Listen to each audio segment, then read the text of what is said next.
À quand les débuts des négociations de fonds entre les parties signataires de l'accord de principe de Doha, prévu initialement le 8 août dernier?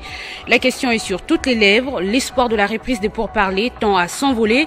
Aucune communication jusqu'ici, alors que la situation sur terrain de combat demeure préoccupante.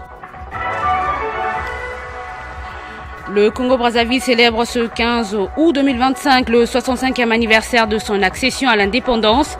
Une cérémonie riche en couleurs est présidée dans la capitale par le chef de l'État, Denis Sassou Nguesso. Une équipe de Télé 50, conduite par son directeur général Jean-Marie Kassamba, couvre l'événement sur place. Vous suivrez l'ambiance dans ce journal. Début ce vendredi 15 août sur toute l'étendue du territoire national des dépôts des candidatures des conseillers urbains, des bourgmestres et bourgmestres adjoints, des maires et maires adjoints. La CENI promet de respecter l'ensemble des échéances prévues dans son calendrier électoral. Merci de choisir Télé 50 pour vous informer. À Doha, les espoirs de la reprise des pourparlers continuent de s'effiltrer. Aucun signe positif pour l'heure depuis le 8 août dernier, date pourtant prévue pour marquer le début des négociations de fonds. Une situation qui inquiète plus d'un Congolais et qui pourrait mettre en mal l'effectivité de l'accord de paix tant attendu et qui bloque donc cette marche des pourparlers. C'est la grande question qui taraude les esprits. La rédaction de Télé 50 essaye de répondre dans ces dossiers signé Jean-David Kilolo. Les pourparlers de Doha concernant la République démocratique du Congo suscitent un mélange d'espoir et de scepticisme, reflétant la complexité du conflit dans l'est du pays, notamment avec le mouvement rebelle M23. Concernant les espoirs, la signature de la déclaration des principes le 19 juillet 2025 est perçue comme un pas important vers la paix, avec des engagements pour un cessez-le-feu, la protection des civils et le retour volontaire des déplacés. La MONUSCO et l'ONU ont salué cet accord comme une avancée vers une paix durable. Le rôle du Qatar, soutenu par les États-Unis et l'Union africaine, renforce la crédibilité des pourparlers. La rencontre de mars 2025 a permis de rétablir un dialogue direct entre la RDC et le Rwanda. Un progrès notable après des années de tension. L'accord inclut des mesures comme la création des mécanismes de vérification du cessez-le-feu, la libération des prisonniers sous l'égide du CICR et la restauration de l'autorité gouvernementale dans les zones contrôlées par les M23. Cet accord suscite encore des doutes et défis. Les scepticismes sur la mise en œuvre, malgré les engagements. Des doutes persistent quant à la volonté des parties de respecter l'accord. Des pourparlers prévus pour le 8 août 2025 n'ont pas eu lieu et les combats se sont intensifiés dans certaines zones.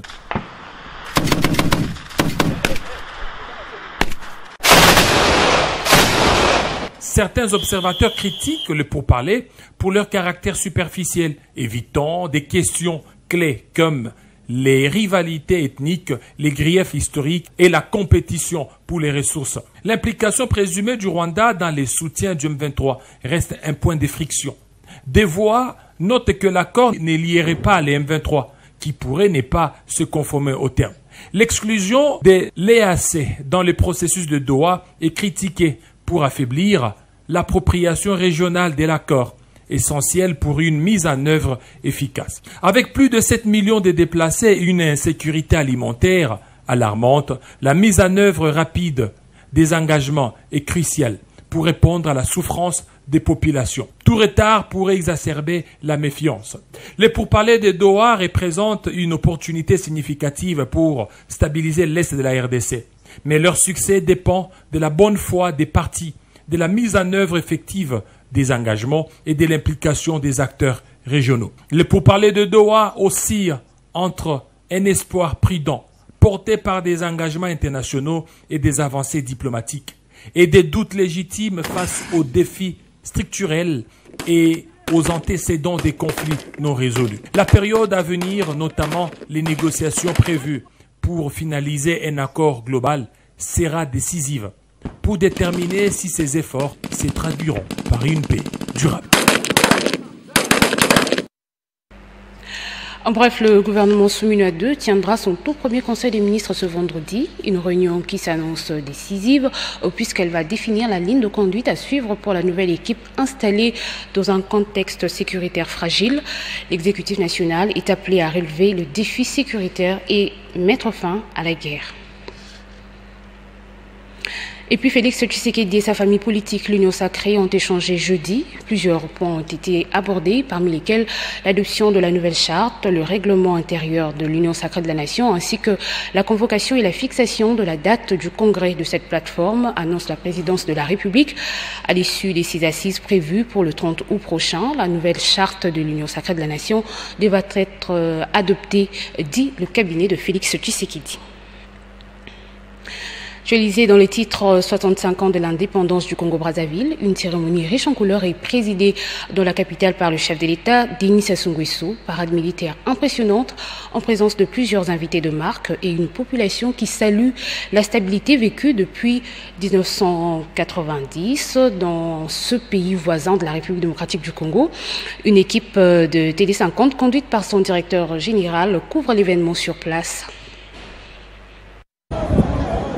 Effectivement, nous sommes à Brazzaville, capitale de la République du Congo, pays voisin à la République démocratique du Congo, pour la célébration de ce 65e anniversaire de l'accession de ce pays à l'indépendance. Ce vendredi 15 août, toute la population est mobilisée. Vous voyez à travers ces images derrière le président, le chef de l'État, Denis Sassou Nguesso, qui prend part à cet impressionnant défilé militaire. Un arsenal est déployé, mais également une communion vive de la population. À travers toute la ville, nous avons vu des affiches qui l'appellent à demeurer à ce statut de stabilité que vit le pays depuis 1990 après de moments difficiles. On a assisté à une relance, que ce soit dans le domaine des infrastructures, de la santé, de l'éducation et même de l'électricité. Donc ce vendredi est un jour de fête ici à Brazzaville, une fête qui réunira également dans la soirée des artistes. Fally Ipupa a traversé pour Brazzaville, Dadju de la France, Niska également, Konisia. Énormément de stars ont donné un concert gratuit au stade Maya Maya. Entre-temps, c'est le défilé militaire qui vit avec les 21 coups de canon et tout l'arsenal militaire qui va être déployé. Ces événements seront à suivre en exclusivité sur Télé50, votre chaîne. Sur place, son directeur général Jean-Marie Kassamba, accompagné d'une équipe technique importante. Retour en RDC où le dépôt des candidatures des conseillers urbains, des bourgmestres et bourgmestres adjoints, des maires et maires adjoints ont débuté ce vendredi 15 août sur toute l'étendue du territoire national. La Commission électorale nationale indépendante, qui l'a annoncé dans un communiqué, appelle à la mobilisation de ses partenaires et parties prenantes. La CENI promet de respecter l'ensemble des échéances prévues dans son calendrier électoral. Mettant en application les instructions du président de la République, le gouverneur de la province du Sud Kivu, Jean-Jacques Purusi, vient de donner une semaine au service pour mettre de l'ordre aux frontières. Ceci fait suite justement aux instructions du président de la République. Ces responsables des services étatiques autorisés à exercer aux frontières, les membres du Conseil provincial de sécurité et les ministres provinciaux sectoriels ont été réunis par le gouverneur de province afin d'évaluer la situation et prendre des mesures qui s'imposent pour restaurer l'autorité de l'État dans différentes frontières du Sud Kivu. Selon Jean-Jacques Purusi Sadiki, seuls 5 services doivent exercer aux frontières: la DGDA, l'OCC, la DGM, hygiène aux frontières et la police des frontières. À ceci s'ajoutent les services de sécurité et phytosanitaire. S'agissant des mesures accompagnatrices, les gouverneurs a donné 7 jours au ministre provincial des Finances intérimaire, Maître Didier Kabi, ainsi qu'au ministre sectoriel et aux services étatiques pour que tous les services non autorisés par les textes légaux ou réglementaires disparaissent des frontières. Je tenais d'abord à remercier le président de la République, Félix Antoine Tshisekedi Tshilombo. Comme vous le savez, il n'y a pas si longtemps que ça dans le Conseil des ministres, il a ordonné que les tracasseries cessent sur les frontières et que les services autorisés par l'État soient les seuls à être opérationnels, à fonctionner au niveau des frontières. Ici chez nous, au Sud Kivu, nous nous sommes dit qu'il faut relayer cette instruction du président de la République Voilà pourquoi nous sommes réunis aujourd'hui avec tous les services douaniers. On a discuté de la manière dont on va lutter contre les tracasseries. Ça tue les climats des affaires et ça fait souffrir le petit citoyen, le petit commerçant. Les ministres ont été instruits d'engager un travail de terrain avec tous les services techniques et nous leur avons donné un délai d'1 semaine. Identifier les services qui fonctionnaient illégalement ici, les arrêter. Donc nous allons procéder à l'arrestation de tous les récalcitrants. Nous avons mis en place une commission multisectorielle qui comprend les ministres compétents, mais aussi les services compétents, afin qu'on puisse, d'ici mercredi, nous amener une proposition concrète. Après cette réunion de l'ordre opérationnel, le chef de l'exécutif du Sud Kivu s'est enquis des conditions migratoires à la frontière des Kavimvira. Gouverneur de proximité, le professeur Jean-Jacques Poroussi a aussi eu le temps de s'entretenir avec quelques citoyens congolais, burundais et petits commerçants qui traversent cette frontière pour recueillir leurs desiderata. Gestion du fonds forestier, la Cour de comptes a récemment publié les derniers rapports nationaux pour la période 2021-2024. Un rapport issu d'une investigation autonome et salué par le conseil d'administration du FFN. Le cabinet du président du conseil d'administration du Fonds forestier national félicite le conseil d'administration et son président, M. Rigobert Kouta-Mouanakuta, pour avoir diligenté et sollicité l'audit des gestions du fonds par la Cour des comptes. Il prend acte de la publication du rapport définitif de la Cour des comptes sur la gestion du Fonds forestier national durant la période 2021-2024 avec un sentiment des responsabilités et des devoirs accomplis. Ces rapports, fruits d'une enquête indépendante, révèlent des faits graves et mauvaise gouvernance et des mégestions.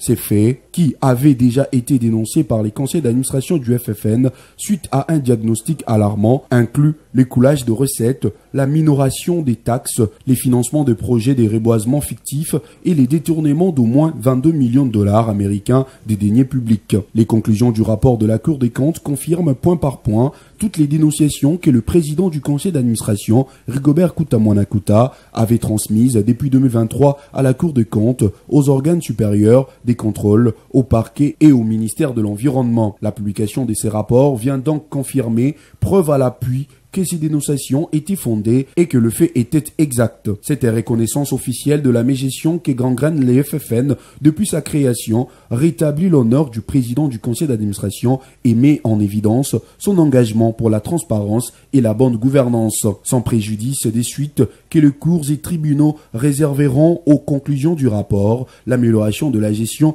et de la gouvernance du FFN est une priorité nationale. L'objectif est que cet établissement public assure sa mission première, la reconstitution et la préservation du capital forestier de la RDC par le financement de projets de reboisement et d'aménagement forestier. Cela vise à matérialiser la vision du président de la République, chef de l'État, son Excellence Félix Antoine Tshisekedi Tshilombo, en protégeant les forêts de la RDC et en assurant leur gestion durable pour lutter contre le réchauffement climatique. De plus, grâce au crédit carbone et aux activités économiques ligneuses et non ligneuses, les forêts de la RDC sont un vecteur de développement et de croissance économique, des créations d'emplois, favorisant l'entrepreneuriat local et la création de jeunes millionnaires. Le cabinet du PCA Rigobert Kouta-Mouanakuta félicite chaleureusement son Excellence Madame Nyenge Ngambo, nouvellement nommée ministre de l'Environnement et Développement durable, et lui promet une franche collaboration pour la bonne gouvernance du secteur de l'environnement en général et du fonds forestier en particulier. Monsieur Eli Pandjou, directeur des cabinets.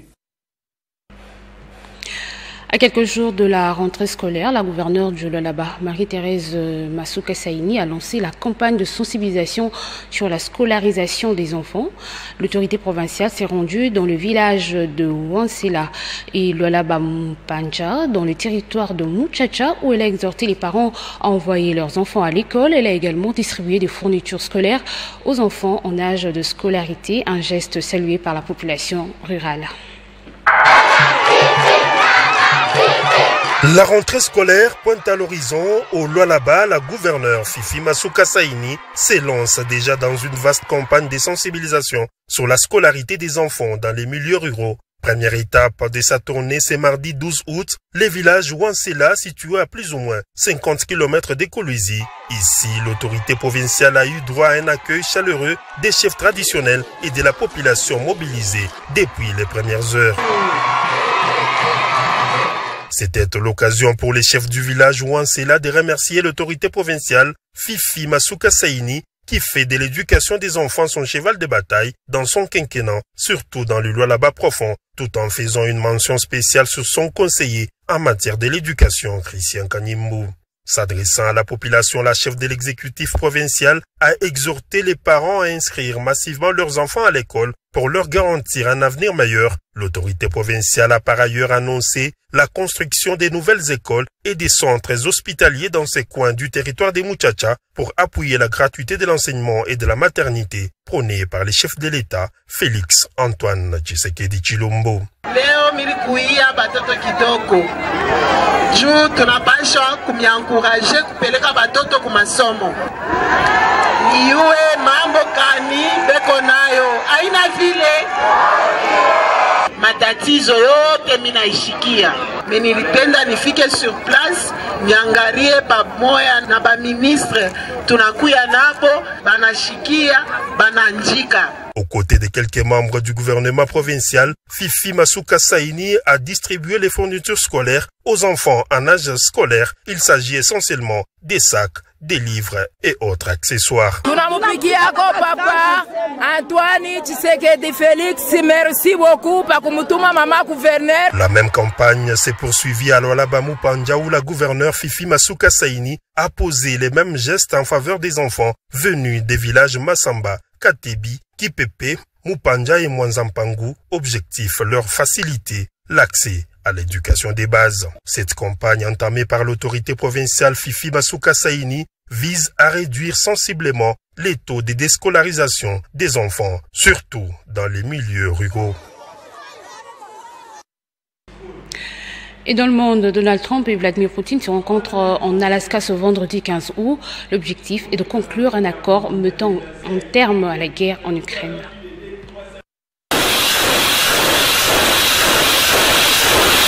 Selon plusieurs observateurs, l'objectif principal pour Donald Trump est d'obtenir un cessez-le-feu immédiat à l'issue de ces sommets. Toutefois, les pessimismes règnent dans les pays européens, notamment la France, l'Allemagne, l'Espagne, suite à l'absence du président ukrainien Volodymyr Zelensky.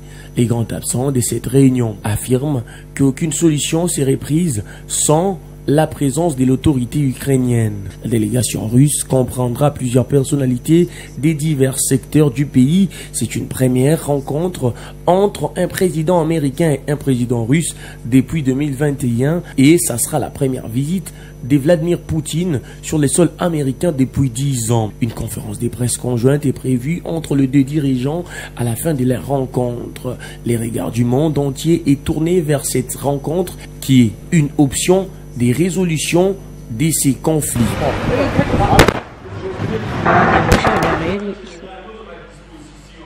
Et en date du 14 août, des millions de fidèles chiites ont convergé vers le mausolée de l'imam Hussein, petit-fils du prophète Mohammed, pour commémorer l'Arbaïn, considéré comme l'un des plus grands rassemblements religieux de la planète. Ce pèlerinage réunit chaque année des croyants venus d'Irak, d'Iran, du Liban, du Pakistan, mais aussi de la diaspora à travers le monde. À Kinshasa, les chiites n'ont pas dérogé à la règle. Ils se sont réunis à l'université islamique au Congo pour commémorer également ce jour. 40 jours après la commémoration d'Ashura, les musulmans du monde entier se sont retrouvés comme à l'accoutumée pour méditer et échanger autour de l'imam Hussein, petit-fils du prophète Mohammed. À l'échelle mondiale, les musulmans chiites convergent vers Karbala en pèlerinage pour voir les lieux où a été assassiné leur imam. C'est une journée de pèlerinage pour nous. Aujourd'hui, tout le monde se dirige vers Karbala pour cette manifestation. Nous, de notre côté, comme nous ne sommes pas partis, nous nous rappelons de l'imam, de notre fidélité envers lui ici au Congo, en République démocratique du Congo, puisque cela fait partie de nos devoirs à accomplir en tant que musulmans chiites. Je crois que c'est une journée de tristesse pour nous. Nous nous rappelons de la mort de notre imam Hussein, mort en martyr en 680.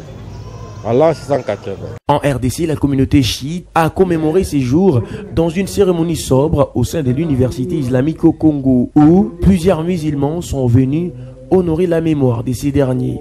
Lecture des récits historiques, lamentations et reconstitution des événements de Karbala étaient au centre de ces rassemblements. Comme nous venons de le faire tout de suite, ceux qui n'ont pas les moyens, ils peuvent se rassembler dans leur mosquée, dans leur salle de prière, dans leur pays, et ceux qui ont le temps peuvent partir à Karbala. L'Arbaïn marque la fin de la période de deuil initiée à Ashura, jour où Hussein et ses compagnons furent tués en 680 lors de la bataille de Karbala, symbole de résistance face à l'oppression. Les martyrs de l'imam demeurent au cœur de l'identité chiite. Et en sport, pour terminer, ça passe ou ça casse pour les Léopards dimanche face au Maroc en marge de la 4e journée du championnat d'Afrique des Nations. Hier, les Lions d'Atlas ont étrié la Zambie. Même chose pour les Léopards qui ont dévoré les antilopes noires d'Angola. Retrouvez le temps fort de ce match dans ce commentaire de Christian Bokaya rendu par Héritier Tambour. Marche à 4 pattes, tel un léopard, une célébration à la Mabouloulou, Otis Ngoma est aux anges.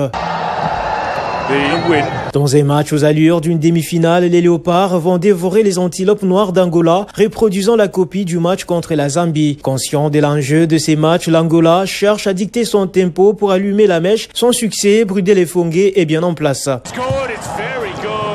Le match va basculer au retour des vestiaires. Les Fauves trouvent la faille à la 58e minute par l'entremise de Jefté Kitambala sur une balle arrêtée bien bottée par Agé Bassiala.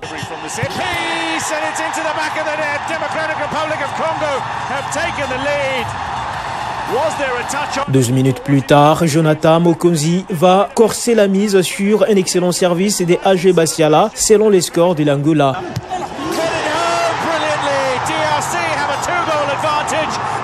Malgré sa brillante victoire sur l'Angola, la RDC devra chercher son ticket pour les quarts de finale dimanche face au Maroc. La bataille entre les deux pays les plus titrés du continent s'annonce rude.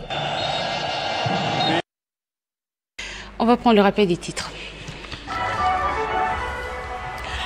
À quand les débuts de négociations de fonds entre les parties signataires de l'accord de principe de Doha prévu initialement le 8 août dernier? La question est sur toutes les lèvres. L'espoir de la reprise de pourparlers tend à s'envoler. Aucune communication jusqu'ici alors que la situation sur terrain de combat demeure préoccupante. Le Congo-Brazzaville célèbre ce 15 août 2025 le 65e anniversaire de son accession à l'indépendance. Une cérémonie riche en couleurs est présidée dans la capitale par le chef de l'État, Denis Sassou Nguesso. Une équipe de Télé 50, conduite par son directeur général Jean-Marie Kassamba, couvre l'événement sur place. Vous avez suivi dans ce journal l'ambiance sur place. Début ce vendredi 15 août sur toute l'étendue du territoire national des dépôts des candidatures des conseillers urbains, de bourgmestres et bourgmestres adjoints, des maires et des maires adjoints. La CENI promet de respecter l'ensemble des échéances prévues dans son calendrier électoral. Ne nous quittez pas, la revue de presse est dans un instant.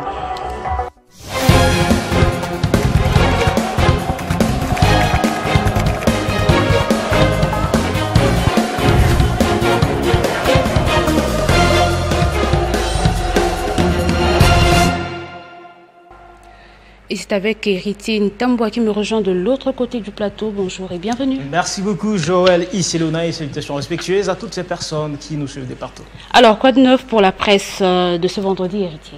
Eh bien, l'actualité qui inonde la presse ce vendredi, c'est cette 6e édition de la Bourse Excellencia où le couple présidentiel a célébré, n'est-ce pas, les prouesses de la jeunesse congolaise. C'était hier, ici, à Kinshasa, capitale de la République démocratique du Congo, au centre, dans l'amphithéâtre du centre culturel et artistique pour le pays d'Afrique centrale. À cet effet, le journal exclusif RDC écrit à sa une 6e édition de la Bourse Excellencia. Denise Nyakero Tshisekedi continue d'investir dans l'avenir de la jeunesse congolaise. Ces sujets est développé ici à la 6e page de cette hebdomadaire.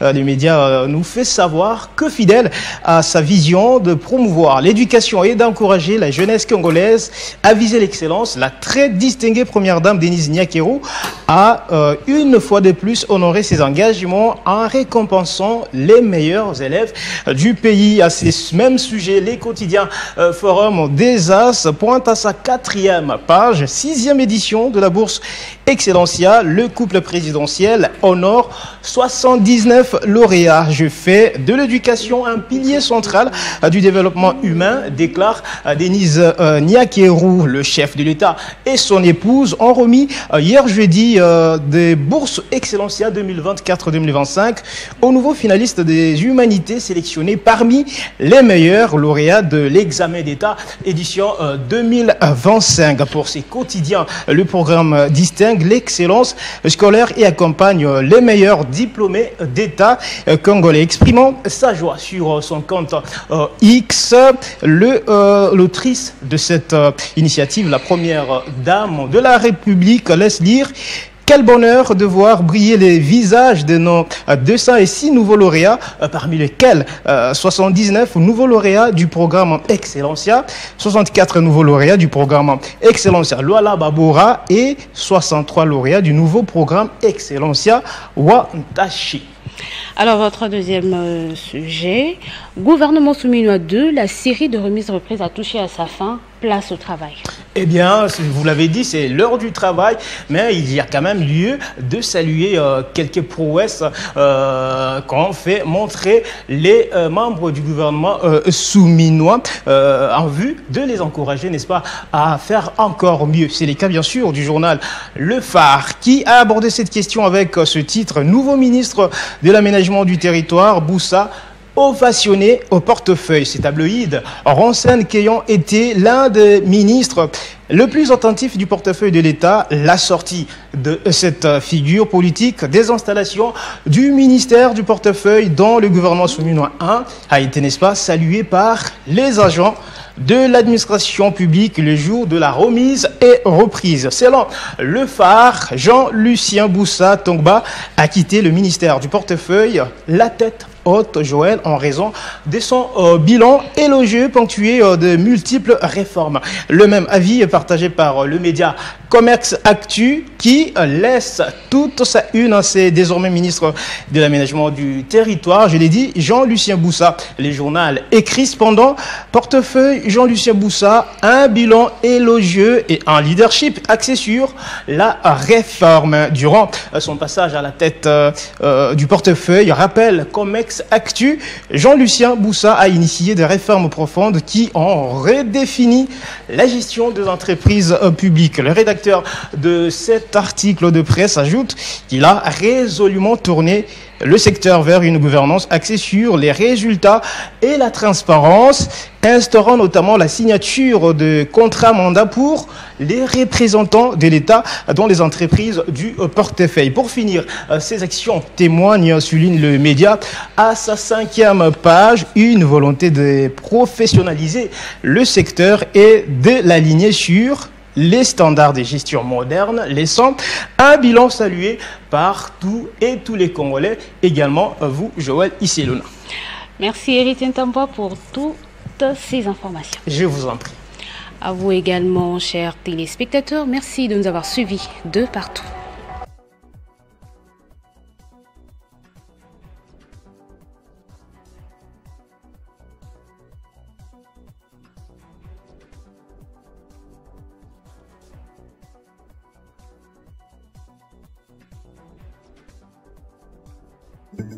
Retrouvez toute l'actualité en continu sur www.tele50.cd.